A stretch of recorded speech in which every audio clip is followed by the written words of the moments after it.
what do we want in the most general terms? We want, first of all, that our productive powers be enhanced.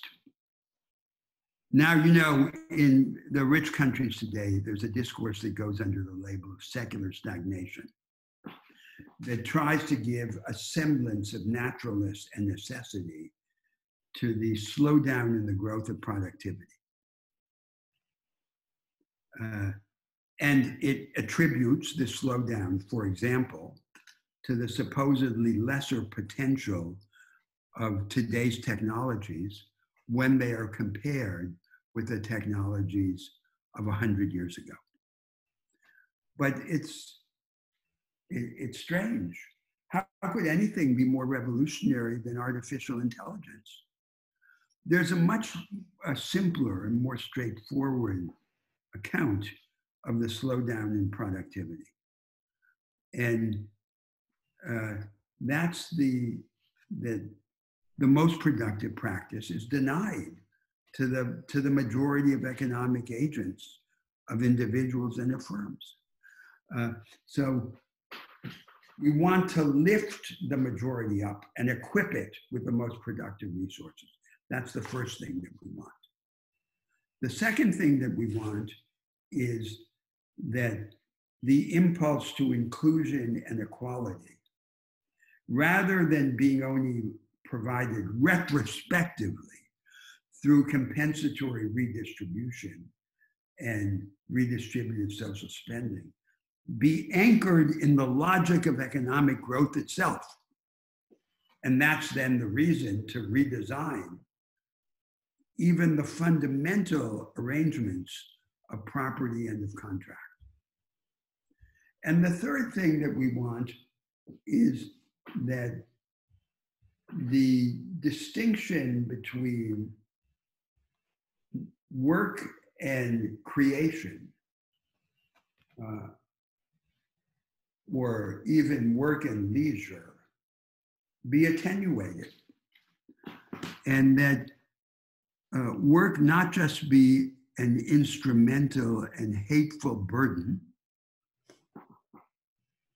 but that it be a way of transforming ourselves by transforming the world around us.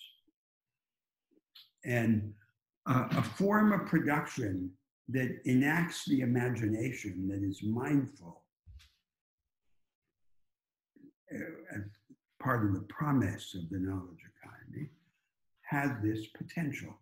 All the great economists of the past, including Marx and Smith, had a vision of the unrealized potential of humanity. And there was the idea, which is essential to our civilization, that the spirit does not simply float over the world, it is embodied, and embodied even in material life. In the Hebrew Bible, God says, I will pour out my spirit onto all flesh. It is embodied spirit. And we don't just think of our material life as something to get over, but as something to transform.